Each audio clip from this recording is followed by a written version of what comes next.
Get me from this side of town, y'all. See, let me go. I actually used to live on this side of town. Actually, where I'm driving right now, I stay right here. And boy, oh boy, did I witness some stuff right here. As a matter of fact, actually, oh no, not I tried to get away from the ambulance and they right behind me. Well, they on the other lane, but still. Go, people, go! Go past that light. Y'all gonna have to excuse me in advance for the chewing of the gum, honey. I just spent my Sunday fun day solo dolo. I went to get me some crawfish. So I sat in at Crafty Crab here in Houston. It's multiple locations, so if you have one on your side of the town, go ahead and go to Crafty Crabs. But yeah, I had me some crawfish from there. People are mad irritating. They act like they don't know the rules when they hear an ambulance. It means go. That's just common courtesy. Y'all just standing there at the darn light. Like y'all don't hear the darn sirens.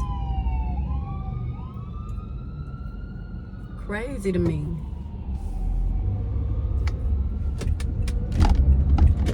That really bothers me. I'm sorry, y'all. That really bothers me. And Houston people have that bad.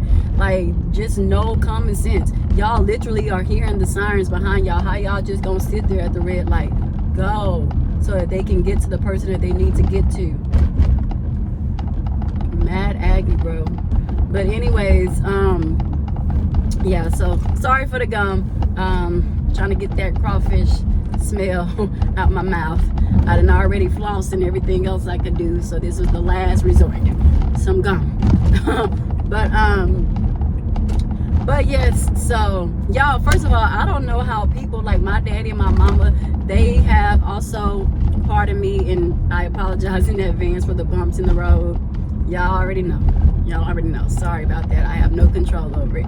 But yeah, my mom and my daddy, honey, they eat crawfish for appetizers. Like, once I eat crawfish, that's it. That's it for the rest of the day. I be in the crawfish chokehold. Like, I don't need nothing else in my belly. Nothing else. Because on top of crawfish, you know, I also get the 2 corns and the 2 eggs and the 2 potatoes. You know, I have a lot of additional stuff added to my crawfish. But sometimes, like today, I got 2 pounds of crawfish, and then it comes with 2 corns and a potato.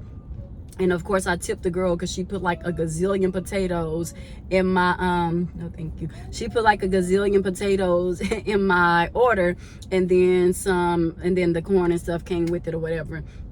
And so I just end up tipping her. And actually I don't think she, yeah, so yeah, I'm like, but I'm full, like I'm going to be like good for the rest of the day. But my daddy, he be like, baby, that's the appetizer, that can't do nothing for me. Crawfish can't do nothing for me but tease me. But I was like, not this way. My belly, that's it. And I'm not even full, because my aunt taught me that, like, I don't eat to get full, I eat to get satisfied, instead of being like a glutton. Is that how you say it? Glutton, right? glutton. I think it's glutton, because gluten is what you can be allergic to. But as far as like what's inside the bread and stuff like that. But yeah, so I don't eat to get full, I eat to get satisfied. So I'm not full or anything, I'm just right, honestly. But this is going to carry me throughout the rest of the day. And but yeah, so anyways, y'all, I was really hopping on here to say enough of that. But the message that I wanted to come on here and talk about was just, y'all, this has been on my spirit, and it's just like, do not allow society to label your kid. Please do not allow society, whether it's teachers, family members, yourself, whomever, to label your kids. Oh, your kid have ADD, ADHD. Oh, your child is bipolar. He has this disorder, or she has this disorder. You need to get your child tested. No. And black people have it bad. Y'all would allow people to tell y'all any and everything, and you will fall for the okie doke. And I even had someone close to me, if she ever sees this is no, targeting to you. You know I love you with all my heart. But someone that's dear and close to me tried to label her own kid as having autism. I'm like, girl, just because the boy want to count his numbers on his own and don't want your help, he got autism? what is wrong with you?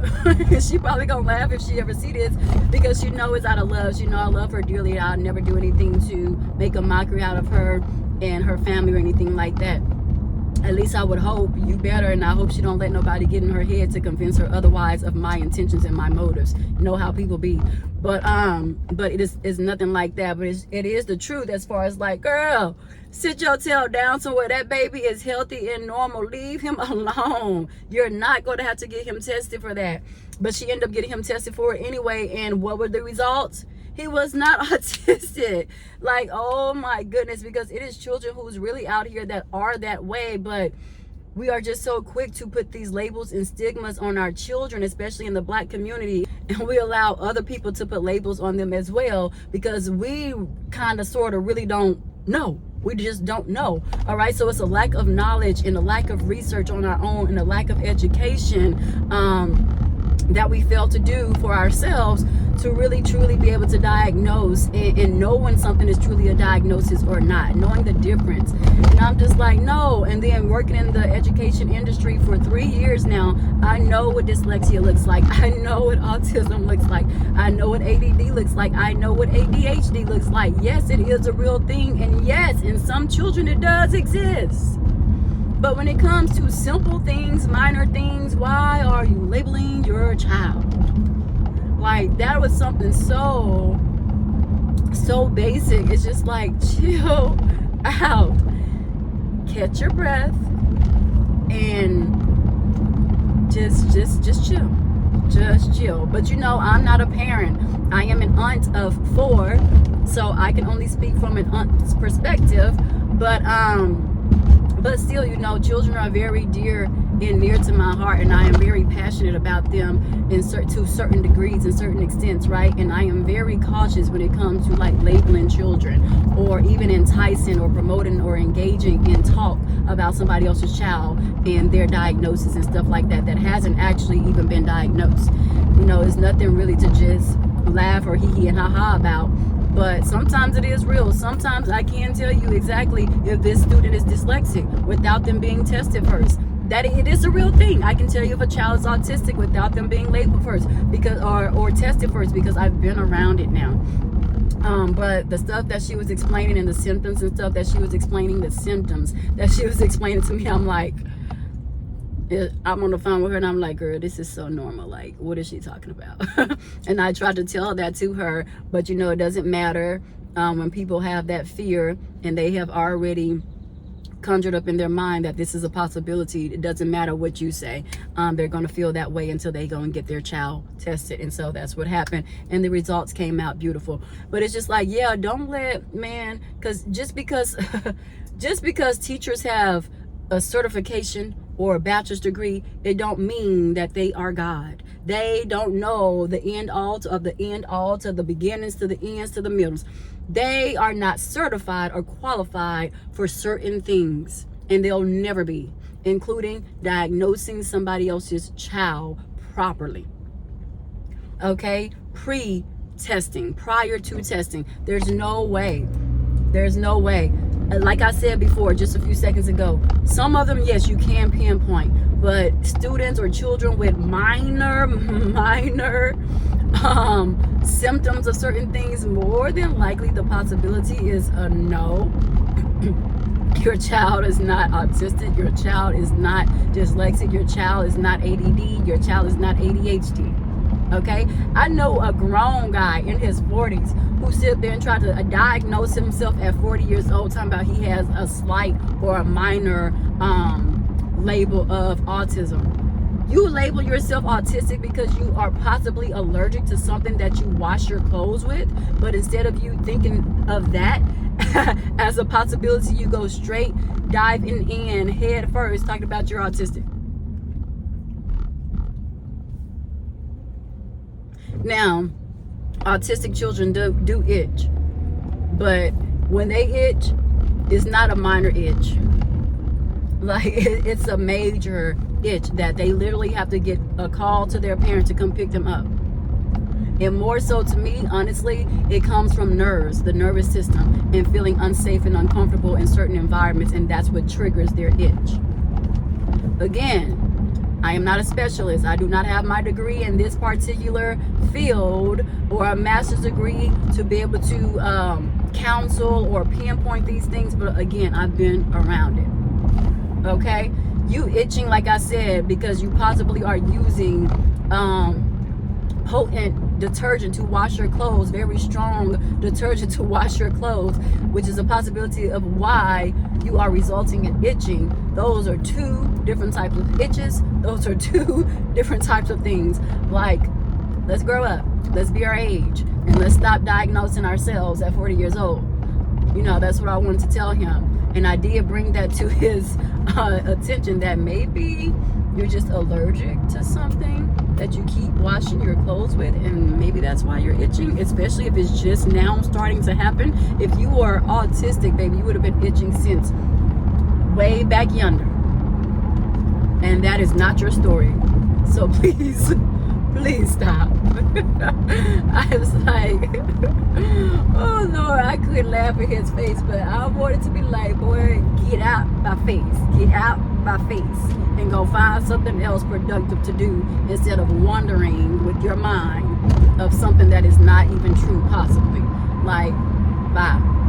But anyways, y'all, so yeah, don't let people in society label your child. If you're a victim yourself of labeling your child before you even have any type of results, please stop stressing yourself and worrying yourself when there's a possibility that what you're feeling and what you're thinking is not even true. I feel like that's the work of the enemy, and that's how he noggles and plays with people's minds and thoughts. So be cautious and be very careful of doing that. Also, I'm gonna give y'all a personal story. I will share with y'all a personal story. My second nephew, right?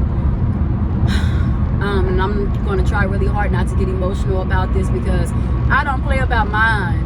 I don't play about my babies, honey. We will get into physical altercations. I have been in physical altercations with their parents about disrespecting them in front of me. Don't do that in somebody else's presence, but never do it in mine, because you're gonna learn today. Don't play with me.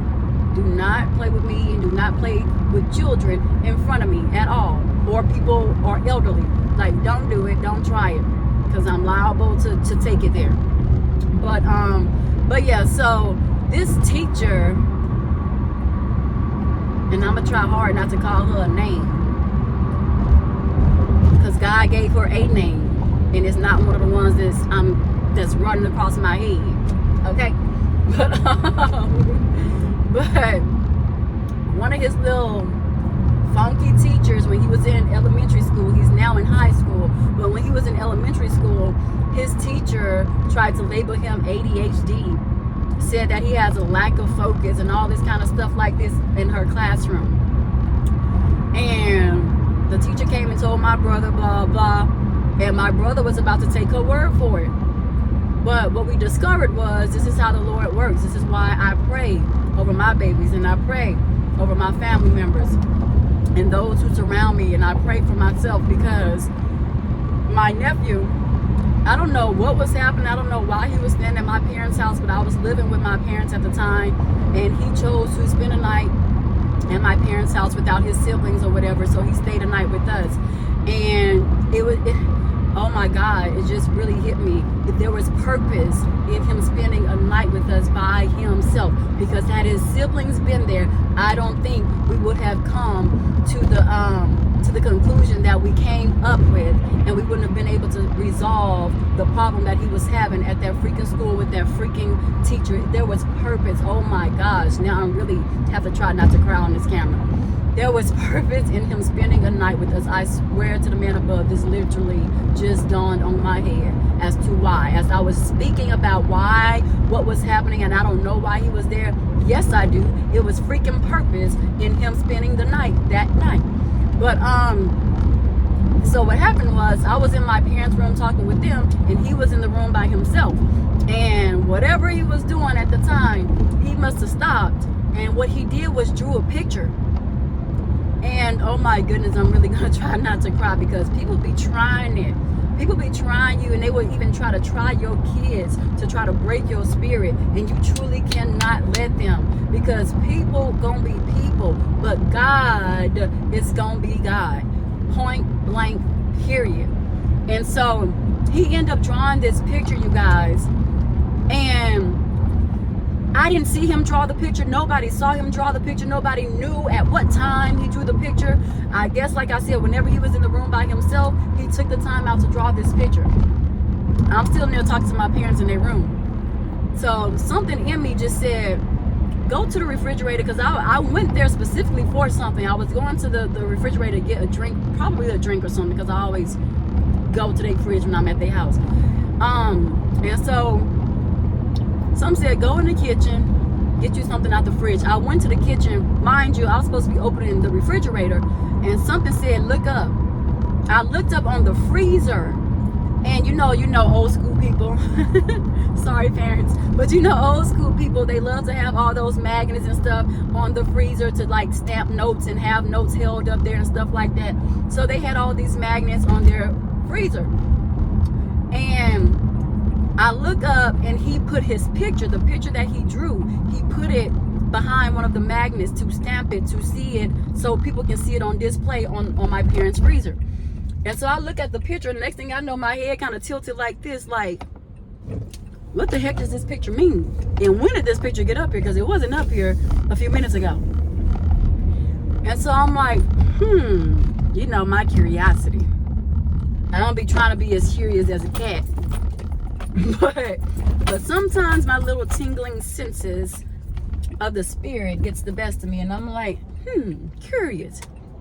I'm curious. And the spirit led me to be curious that day, because I took the picture to my mama, and I, like, all of the dots connected. All of the dots to me, for me, connected of what the picture represented. Y'all, I took that picture to my parents. I said, Mama, and I said his name, my nephew's name. I said, I think he just put this picture on y'all freezer, because it wasn't there earlier. And I said, I guarantee you, I know what this picture is about. I guarantee you, I know what the picture is about.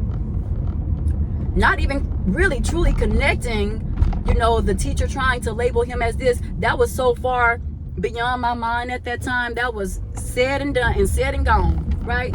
So, but something in my spirit that day when I saw that picture and took it into my parents' room, something was like, he's telling us something. He is telling us something about what transpires at his school.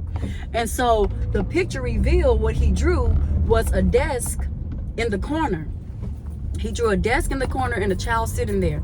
And then he drew the other desk in the center of the classroom. He drew a board, and he drew his teacher by that board, which was also located in the center of the classroom where all of the other children were seated.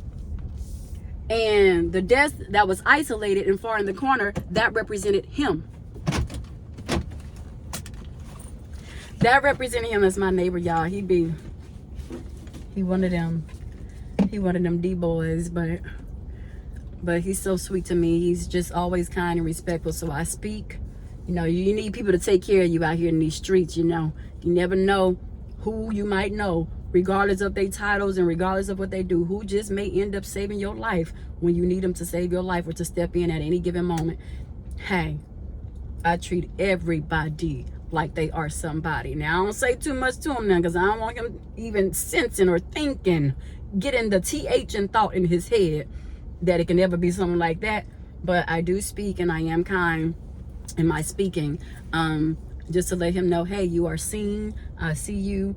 And keep your head up, pretty much. But anyways, back to the subject. So yeah, so the desk in the corner represented him. So pretty much his teacher was making him the outcast of the classroom. And this is elementary. She was making him the outcast of the freaking classroom. Now some students, because one of my students, I sit him at a desk by himself, but it's still not an isolated desk. It's two desks right there. He's seated right here by himself, but it's still other children surrounding him. It's not off in the corner. Sometimes I do have to tell him to step outside to give himself a break, and then once he's gathered himself, to come back in. Now that's a true protocol for this particular student. That's what was given to me for him to do. So these were actual head forth, you know, instructions by our counselor. This is what he needs to do to get himself together. Anytime you start noticing signs of fidgeting and this and that, he needs to step out and regroup. That's all that is. So for him, that is it's a special protocol placed for him, for that particular student. So some students, yeah, you have to do like that. But my nephew was not diagnosed. My nephew was not, he never had any problems until he got to this teacher. And so I took the picture to my mom, and that's what I told her before we even called him in the room for him to explain what was happening in that picture. I told my mom, I said, I bet this is how he's getting treated in that classroom, which is why if he has been acting out, because you also have to know your child. My niece and nephews, they are to themselves, like we are all alike. So I know my babies, like we stay to ourselves. We are very family oriented. We don't really go outside of family to feel validated and stuff like that. We are very close knit, and they have so many siblings and cousins or whatever like that. So they don't really go outside of anybody else. Even at their young age now, they're always on FaceTime with their cousins, or they're playing the game with their cousins, or they're just to themselves type of people, type of kids.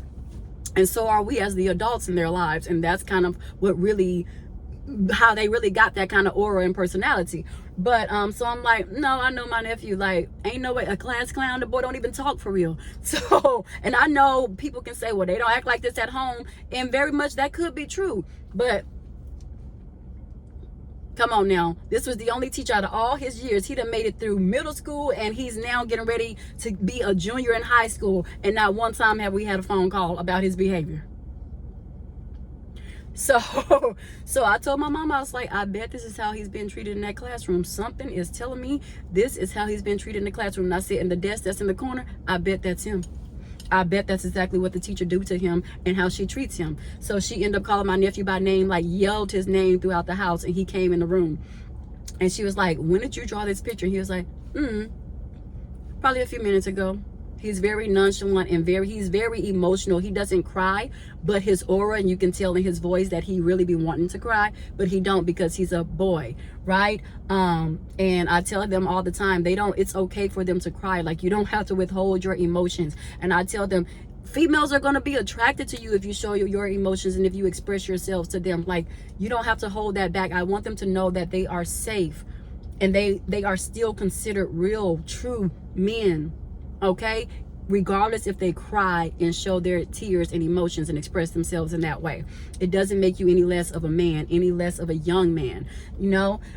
So I try to share that with them, but you know, they still have their own. Again, you can say certain things to people, but they still are going to do what they choose to do. So they're not very much emotional beings. My oldest nephew is, and it's because he's probably seen my dad cry and stuff. But my other two babies, my youngest nephew, he is as well. He's very expressive with his tears. But my middle nephew, no, he kind of like, that's the one I have to really just, Jesus, because, you know, I want to make sure he's okay.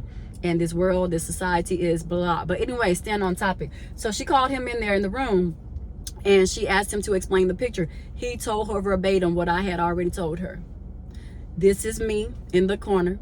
This is all the rest of my other classmates. This is my teacher, and this is the board she teaches from. I can barely see the board because I'm over here. It kind of pretty much put him as an outcast. But then try to label him as ADHD. No, it's your treatment towards him, which is why if he started acting out, us knowing him, if he started acting out, it was for a reason, and this displays the reason. Female dog. But yeah. So we end up having to move him out of that classroom. How about this? Because don't ever play with children of God, especially when they have prayer warriors backing them. So we moved him out of the classroom. From that point on, he ended up going to a new teacher. All of his other teachers remained the same, but he ended up going to a new teacher for that particular subject. Honor roll student. Not one call home about behavior, about this, about that. He wasn't labeled as no ADHD. We never went through with no tests. He never got tested because we already knew that wasn't the case. We wasn't going to allow her to label him because we know him. Sweetie pie. But so never went through with any type of test to get him labeled as ADHD. That was out. Didn't even stand a chance. Honor roll student. through and through until the time he graduated and went to middle school. And like I said, now he's in high school, getting ready to be a junior. Not one phone call home about freaking behavior in all these years. No, it was the teacher. And sometimes the students don't like the teacher, so they lack progress and they lack being communicative with their peers and stuff because of the teacher and how she is treating him or her. It's not a labeling thing. How are you treating these kids when they're in your presence and in your possession? Oh, okay. So stop being so quick to allow people to label your freaking children, to sum it all up and to go back to where I started off with this topic. Stop being quick to allow teachers to label your babies. Stop being quick of being a suspect yourself of labeling your children, your child. Figure out where you're missing the mark or where the teacher is perhaps missing the mark. And if you have to remove your child out of one teacher's classroom and put them in another classroom where they feel more comfortable, more safe to truly do their work and to truly focus on what's going on in the classroom regarding their work and learning, because that's what they're there to do, then you just got to do what you got to do. Move them. Simple as that. Don't sit up there and yank them by the arm and yank them by the hair or grab them by the neck because the teacher has called home and complained on your child, especially when you truly know your child. And if you know your child be cutting up at home, don't be going down there to that school trying to act like your child's an angel. Well, they don't do that. Now, some of y'all just know. Like one of my students, the same one I was just talking about, who I have to tell him to go outside for a few minutes until he get himself together, or I put him at a desk that's right here. He has to sit by himself, but he's still surrounded by children and still able to participate in the instruction and the lesson of the day. Now his mama and his daddy, I'd have to talk to both of them, but everybody been talking to the both of them all year. So this is not news to them. They know how their child is. His mama will tell you, you don't got to explain nothing to him, ma'am. She told me, you don't have to explain nothing to him. He know what he do. He know when he lying out his teeth. He know when he being mischievous. He know when he acting the fool. Because I will pull a parent to the side after school. You come to pick up this child? Let me talk to you about your child. So she's like, girl, you ain't got to explain. I know my child. So some of them really be knowing their children now.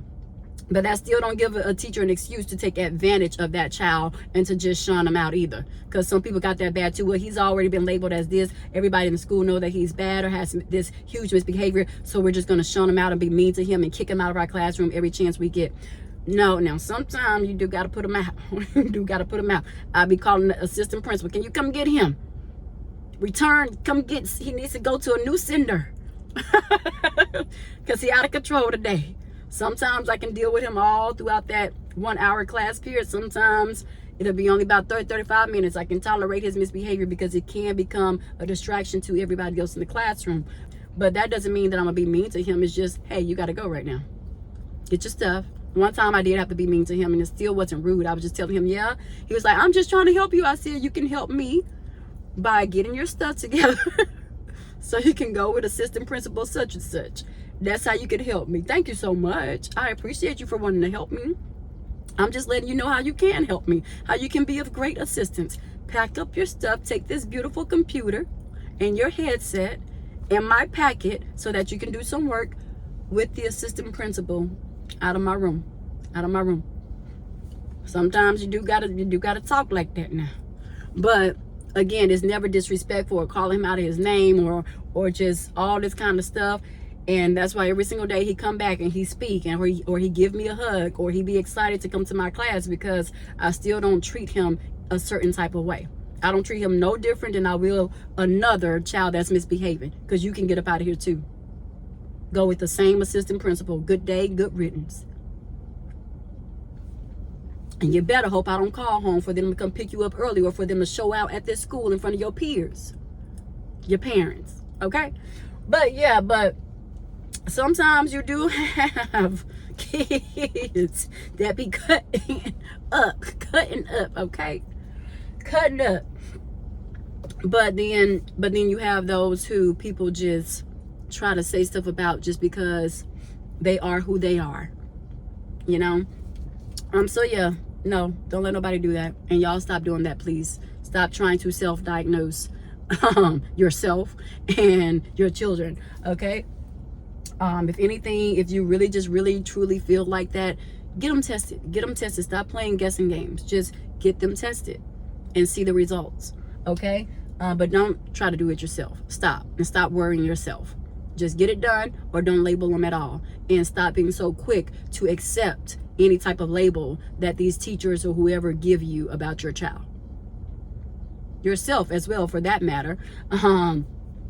In general, right? Stop allowing people to dictate who you are, to tell you who you are, to label you as this. God can work on and through anybody. Okay? Anybody. So stop allowing people to give you an identity.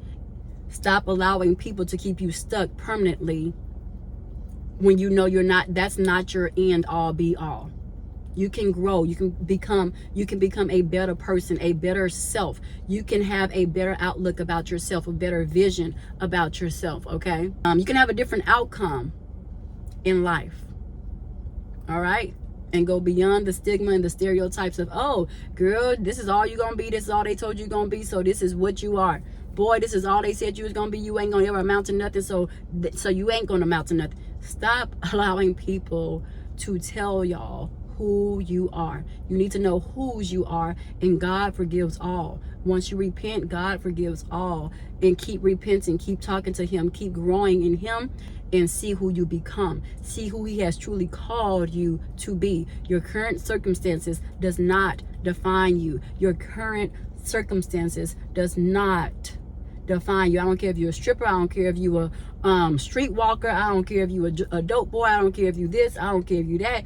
You can always be changed. God can always change you and work through you and show people why he is God. So allow him to get the glory from your story, okay? And show everybody who said you wasn't going to be nothing, show them who your God is. Do not allow the trick of the enemy, the trick of Satan, to absorb your mind. All right, to take over and take control over your mind about who you are and whose you are, because you are not his child. God created him, and God created you. Okay, so yeah, but all right, y'all. Love y'all dearly. Thank y'all for being patient with me as I was chewing gum this entire time. Honey, I'm glad I didn't sit here all day at my place waiting for my parents, because they have to come over here and do just some small things for me today. And they tell me, oh, we coming. Baby, I done went and got crawfish, dined in and had crawfish. And they still ain't here. I'll talk to them as soon as I got out of church at around, 11:30 a.m. It's 2:02 p.m. I about figured that, because what I said earlier, I know them. I know them well. So, yeah, I guess I'll just come in here, plop on a movie. I do have to do some stuff to prepare for work tomorrow. Oh, I really should go get me some doggone gas. Ooh, baby, this thing I said, I got 48 miles to go. I got 48 miles to go. I got 48. What I got 48. What I got 48 miles to go. And I'm not stopping at Chevron, because Chevron be full of crap. Y'all, have y'all noticed that Chevron, either their gas is fake gas or something, or they don't really be having gas for real. And I noticed that because I was like, they pumps have been pumping really, really slow. Like what typically takes seconds to get to $30, it is now taking almost 30 minutes to get to $30. And so, honey, all I had to do, I got at $5 and I stopped. I went to a whole different gas station, and that's been doing that for a while. I've been dealing with Chevron. This has been going on for almost a year. Chevron, get your stuff together. Whoever y'all go through for your oil, find a different person. I don't know how it worked, but do better, because it's ridiculous. And I'm not stopping at y'all again. No, no, no, no, no, no, no. All right? Let me hear you say, yeah, yeah, yeah, yeah, yeah, yeah, yeah. Yeah, yeah, yeah, yeah, yeah, yeah, yeah. Chevron, no, no, no, no, no, no, no. No, no, no, no, no, Chevron. All right, but all right, y'all. Talk to y'all later. I hope this resonates with somebody, anybody, somebody that needs to hear this message. I hope it resonates with y'all and find y'all on this beautiful Sunday. Love y'all much. Talk to y'all later. Love. Bye.